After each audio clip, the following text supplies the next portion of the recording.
How do you do? This story has happened many times in real life and will again. The men who go out into the jungles of the world to carry faith and civilization must be incredibly patient. Sometimes a missionary will work for 10 years without a single success. But then it can happen. In the Philippine wilderness, the hand of civilization reached out and was taken by a small boy who then began his journey in a single lifetime from the Stone Age to the height of civilization. His name is a curious one. It is Hilary Pita-Pete Clapp, and that name is beloved among his people today. The story of Pita-Pete Clapp.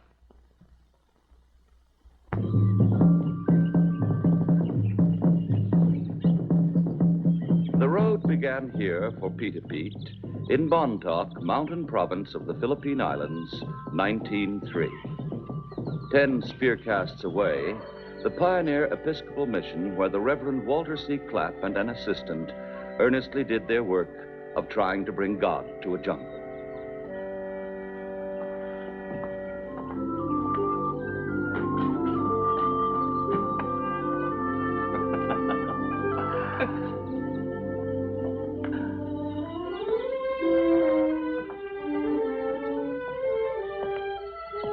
Maliko?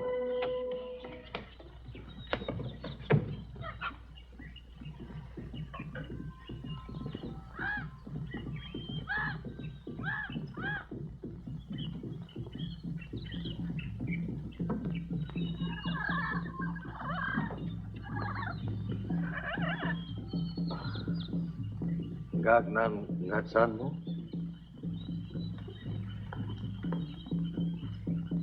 What is your name?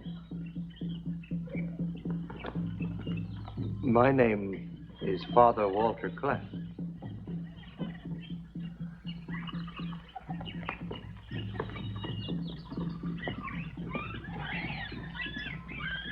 Anyhow, he let you come a little closer to him this time.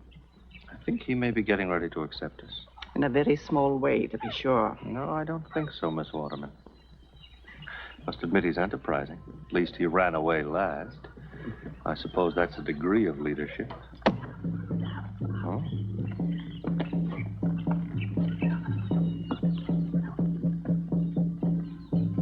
Will you look at that little heathen showing off for us?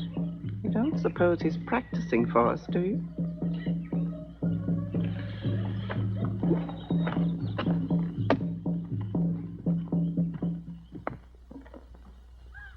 Ha! Oh.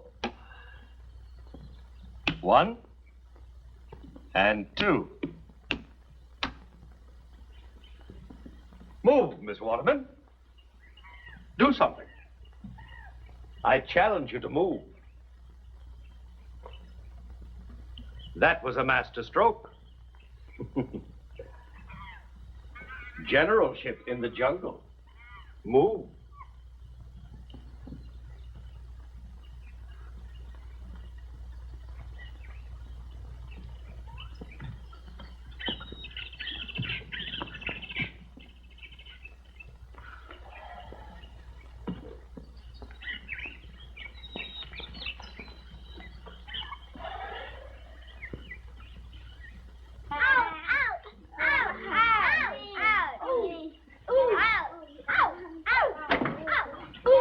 Boy, stop that. What's going on? What?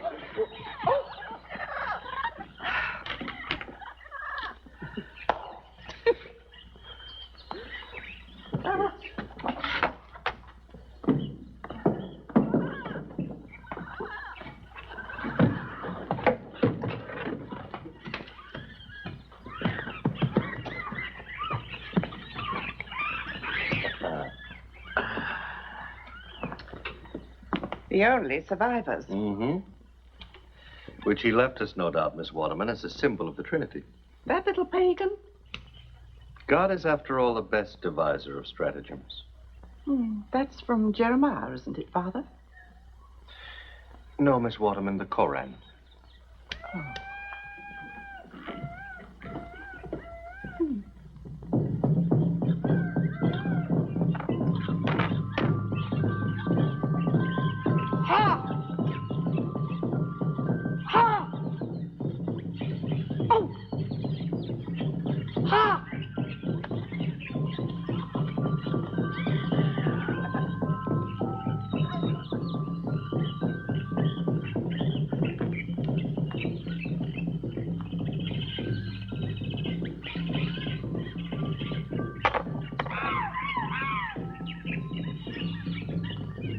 Now tell me what your name is. Gagnan Laltsatmo? Peter. Peter. Atsakon nan mistolom. Yasika nan mistolok. I will be your teacher. You will be my teacher. Gagnan angagnem. What are you doing? Say. What are you doing? Good. Tsak allo allo. I am saying my prayers. I say my prayer. What are you do? I say my prayer. Peter Pete. Ing. What are you doing? I say my prayer.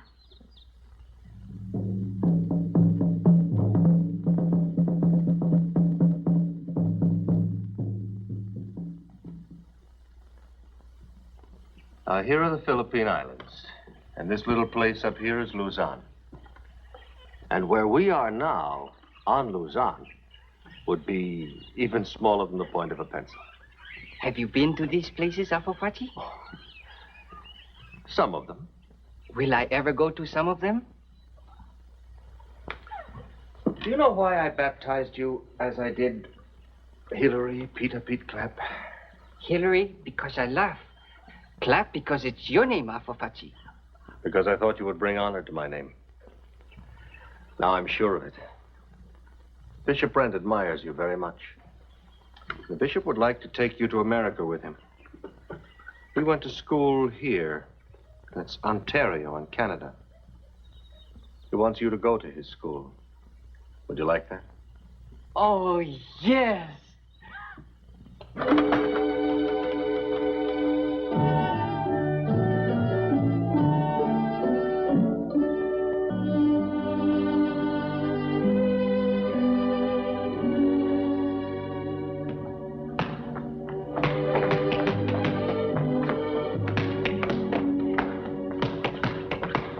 Here, Cat.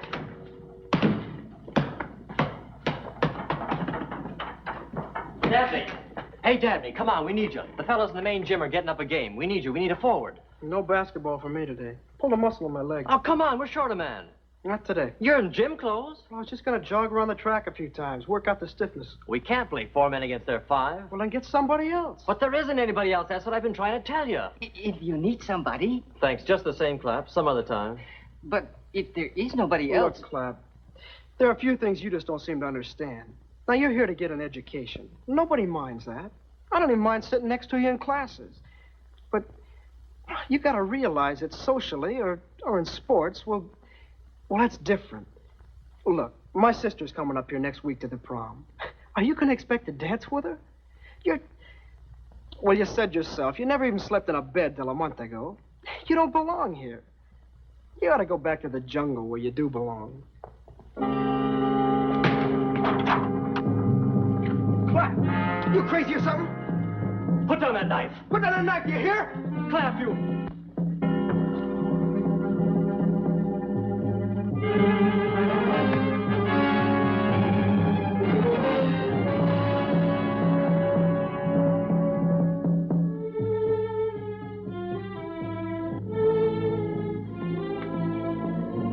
Do you expect to dance with her?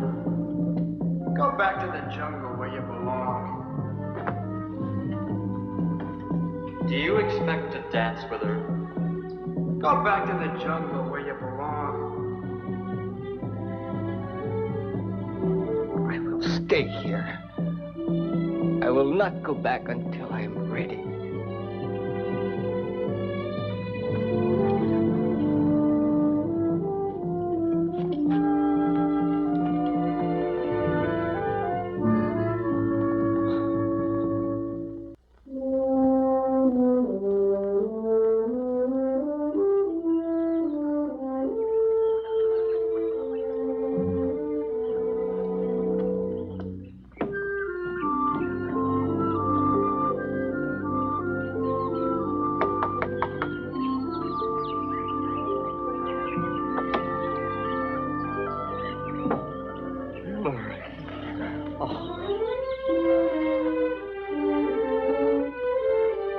come in. Oh, Hillary, you don't know how I've looked forward to this day. To having you back with us. Now, I want to hear every single thing that's happened to you. I don't think you will. What? You don't think I'll what? I don't think you will want to hear everything. Why, Hillary? I'm not Hillary. I'm not Peter Pete. You're both Hillary and Peter Pete. You're my godson. I am nothing. I can't live being a nothing. In school, they hated me because I was a niggerote. And in the half hour that I've been here in the village, my own people, my friends, my father, they hate me because I've tried to be like your people. I am not one. I'm not the other. What am I? We all have this feeling at some time when we're not sure what direction to go, what we want to be or try to become. I've always wanted to be like you. You and the bishop knew this, and you sent me to school so that I could follow you in your work. But now, I know I can't. I'd be a miserable failure. What do you want to do, Peter Pete? I'd like to... No, it's foolish. You've wasted too much time and thought and money on me already. I don't think it's been wasted. What is it you want to do? I've seen the doctors in Canada, and the hospitals, and the clinics. And I've remembered our witch doctors here in Bontoc. And the babies and the mothers dying. They could have been saved. I had an idea that I might help to save them. And that's what you want to do? Oh, I know it's hopeless. Years of study, thousands of dollars. But that's what you want to do? Is it what you really want, to be a doctor to your people here? I would like to be, yes. But what I would like to be, and what I can be...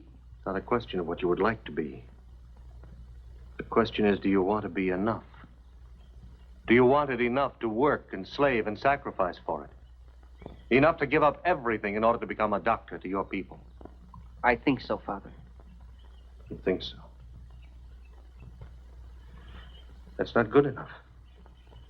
If you were sure, it might be arranged.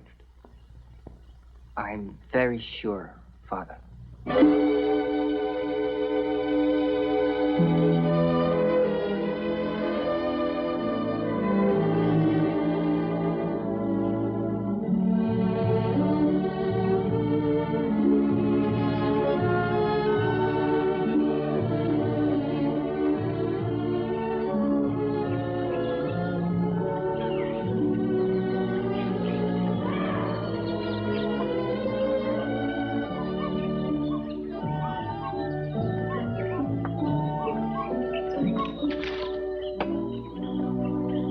To the junk pile.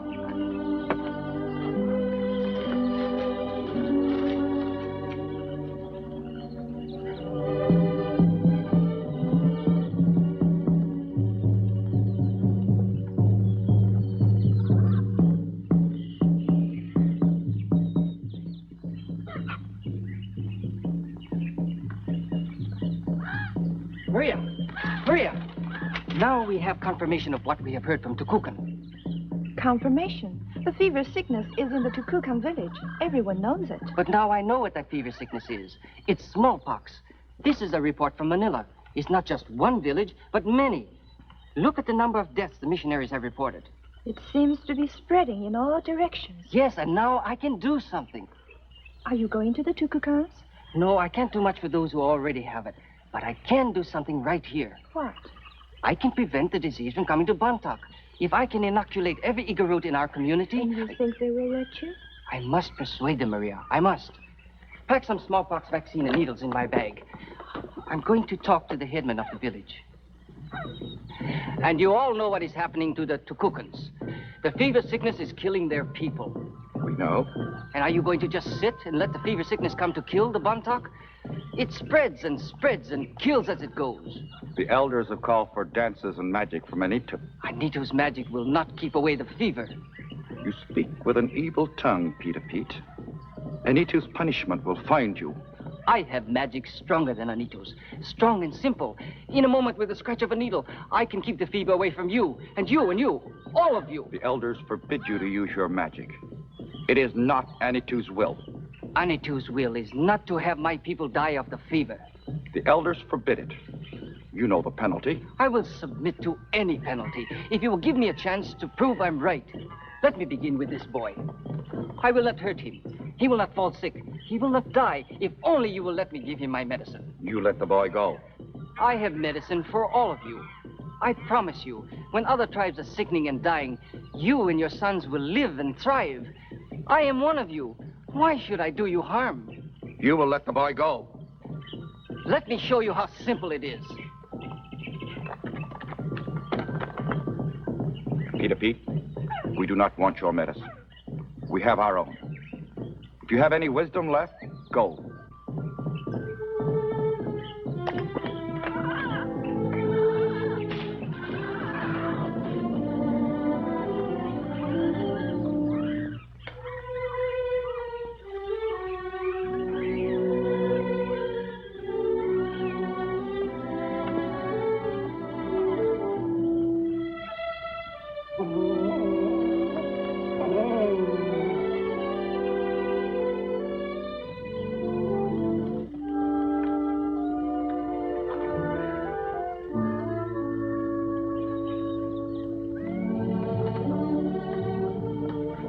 It's no use. They will not come to me. It was a ridiculous idea of mine. An outpost medical dispensary. Senseless. Just give them time. I've taken you away from your work. You sit here and do nothing because there's nothing to do. Nothing for either of us. There is a great deal for you to do here. What? What can I do? They won't come near me. They won't let me come near them.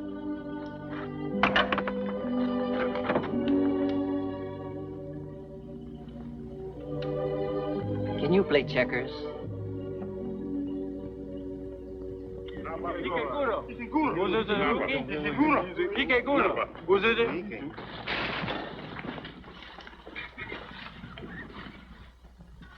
Chayapan is sick. Chayapan? Where is she? Get her.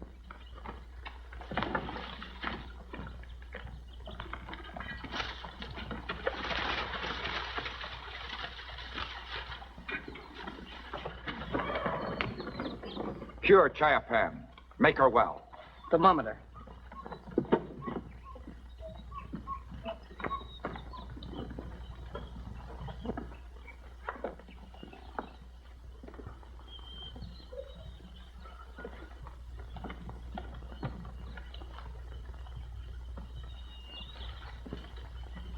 What happened? Her uncle offended the crocodile Anitu. He killed crocodiles to sell their skins. For this, Anitu put a crocodile in Chayapan's belly. Remove it. I'm talking about the bruises on her body. She's been badly beaten. How would you kill the crocodile in Chayapan? She's in very serious condition. She may die. Doctor, I have to talk to you. It's important. Do you know what's the matter with her? It could be one of a half a dozen things. Tumor, ovarian cyst. There's only one way to find out. Surgery, and quickly, otherwise that woman is going to die. You're going to operate? There's no other way. You can't. You know that little boy whose dog you took care of? He overheard them talking. It's all the doing of the tribe medicine man. They hate you, they fear you, and they want to destroy you. Oh, Maria. Listen to me. The boy heard them. They want Chayapan to die in your hands. Then they will say you killed her with a knife. Then they will kill you, and no one will blame them. A child tells you this. Well, no child could make up such a story. It's a scheme to get rid of you. You can see it on their faces. But what if I should save her? She's more dead than alive now. I know. But this is what I've worked for, what I've waited for. If I can't do my work, what good am I? Help me, Maria. And pray for me. There is no crocodile inside this woman. It is a crocodile. Anitu punishes. But what is inside Chayapan must be removed, or she will die. She must not die. Chayapan's husband says this.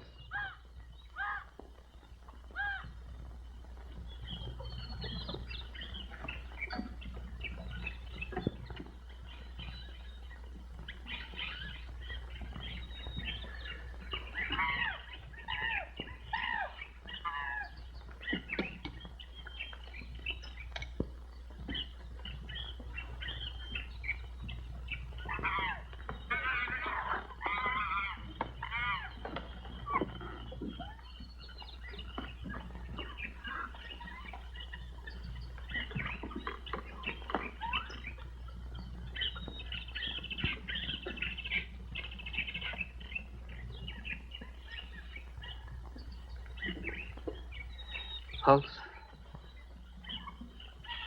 Slow and feeble.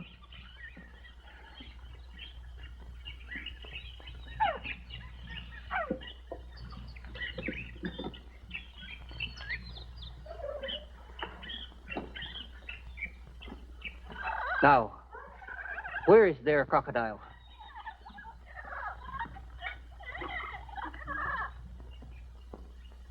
Is there a crocodile? No. No, Apple-Choctor. There is no crocodile. Pulse? Stronger. Good. The hand of civilization reached out and was taken by a small boy who then began his journey in a single lifetime from the Stone Age to the height of civilization.